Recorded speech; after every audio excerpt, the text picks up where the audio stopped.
Obviously, this fight between Terence Crawford and Errol Spence Jr. has a lot of people amped up, got a lot of fans hyped, and a lot of us are, and I'm excited for it. Even though there's a strong possibility that this fight might never happen, and I explained that already, but we still got to keep high hopes that it will happen, So I'm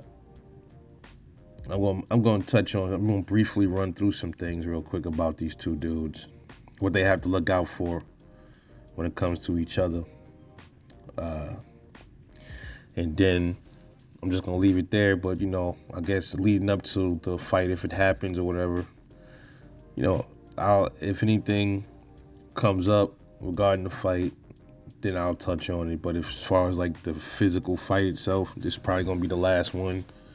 The last video I make about it until these dudes finally fight, and then I make a post-fight thoughts. So, to sum it up, man,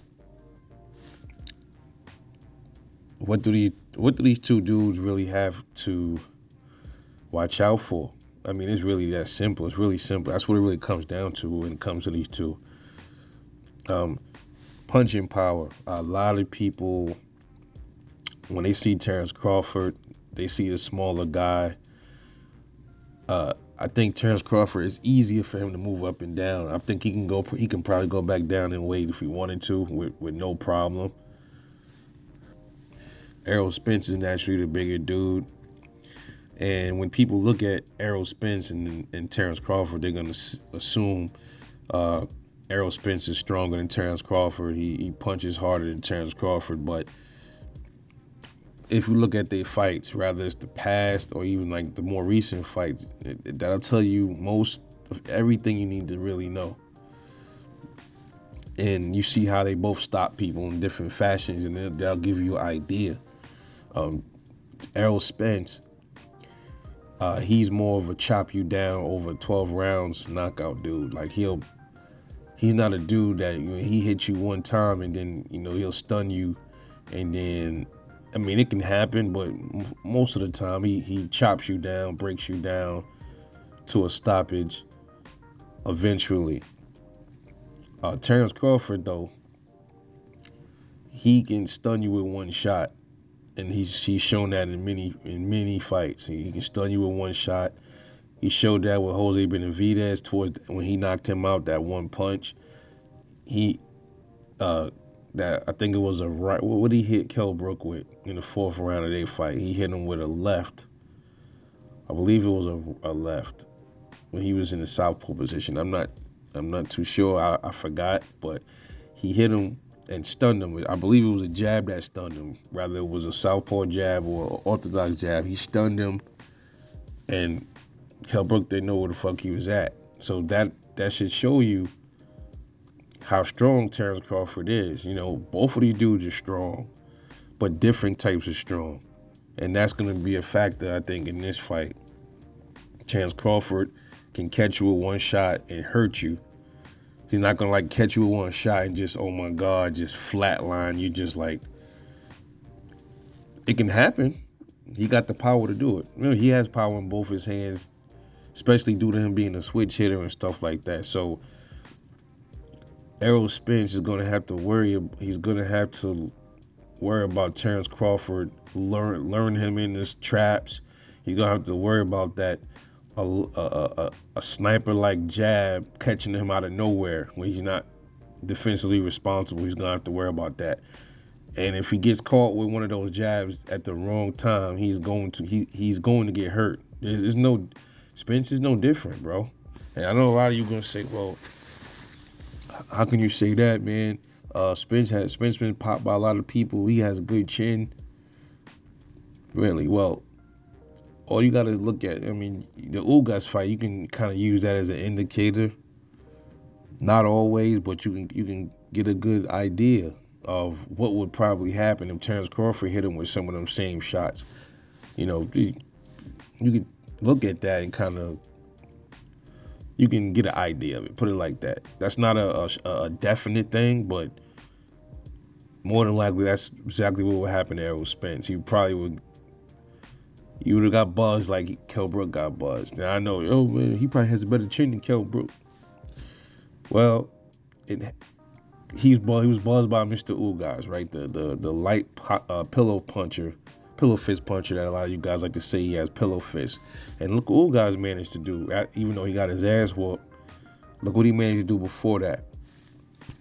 Errol bounced back from it though. You got to give him his respect for showing his coming through, fighting out of adversity, But you still got to question, like, look, if he got hit with some of them shits like that from Bud, it would have been a problem. So Terence Crawford, I'm not gonna say he has more power than Errol Spence. I just think they both have different types of power. I think that's what it is, and that's what's gonna come down to, and that's what both of these dudes gonna have to watch out for. As far as like Terence Crawford, I think he's gonna have to understand that eventually, and I think Bud should know this.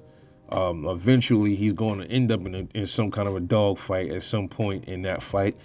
He's not gonna be able to keep Errol Spence outside for the entire fight. And I think Bud knows that. I don't even think Bud is even expecting that. Bud is much of a dog himself to understand, I'm gonna have to bring it to this dude. I'm gonna have to run up inside of this motherfucker to get him out of here, or I'm gonna have to hurt him up close and personal. And I think that's what's gonna end up happening. I said in my prediction, I think in certain spurts of that fight, you're going to see them mixing it up on the inside. And Terence Crawford is going to be prepared for inside game against Errol Spence, because he's going to bring it inside one way or another. Unless Terence is just that good and he's able to outbox the shit out of Errol Spence until he knocks him out, or outboxes him until to the decision. But I think that I don't think that's what's going to happen. I think, my honest opinion, if somebody's going to get knocked out, it's going to be Errol Spence. I think if somebody's going to get beat to the cards, it'll likely be Terence Crawford. I think Crawford will probably knock him out, and I think Errol would probably either knock him out or take it to the decision. I don't think Crawford will get a decision over Errol. I think he'll more than likely clip Errol and knock him out. But I think it can go two ways for Errol, either knockout or a decision. And if it's going to be a knockout for Errol, it's going to probably be a later knockout. If it's going to be a knockout for Bud, it'll probably be sooner, like 9th. I had originally said, I think it was the 9th or 10th. Between 7 and 9, I think he's going to get Errol. That's just my opinion, Now, fanboys gonna come here, oh man, you being biased. It's not being biased, it's my opinion. It has nothing to do with hating Errol Spence. It's just that I think Terence Crawford is gonna win this fight in that fashion. I think he's gonna knock him out. Just like you guys think Errol Spence is gonna squash and crush Terence Crawford. That's fine. He might. Ain't nobody over here mad at that shit. That's your fucking opinion. But don't come over here trying to call us haters and because we not budging on our opinion on the fight. That's just my honest opinion. It's going to be a scrap, but it's going to, both of these dudes, I believe they understand this though, what I just said. They both understand what they're up against. Bud understands he's up against Errol, and he's not going to be able to keep him out. If that was the plan, to keep him outside for the duration of the fight, it's not going to happen. Errol Spence is going to find a way in there one way or another. And when he does get in there, he's going to have to be ready for what Errol Spence is bringing to him. Terence Crawford, Errol Spence is going to have to worry about Bud catching him with the one-punch stun shots. And he does this in most of his fights. He stunned Sean Porter like that. He stunned Kell Brook. He stunned Benavidez and to the knockout.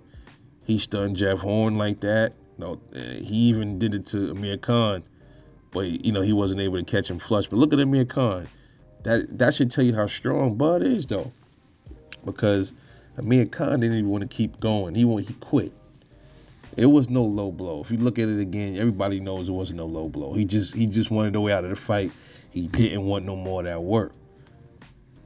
So, hey, a lot of people think that Terence Crawford power ain't real. Hey, whatever.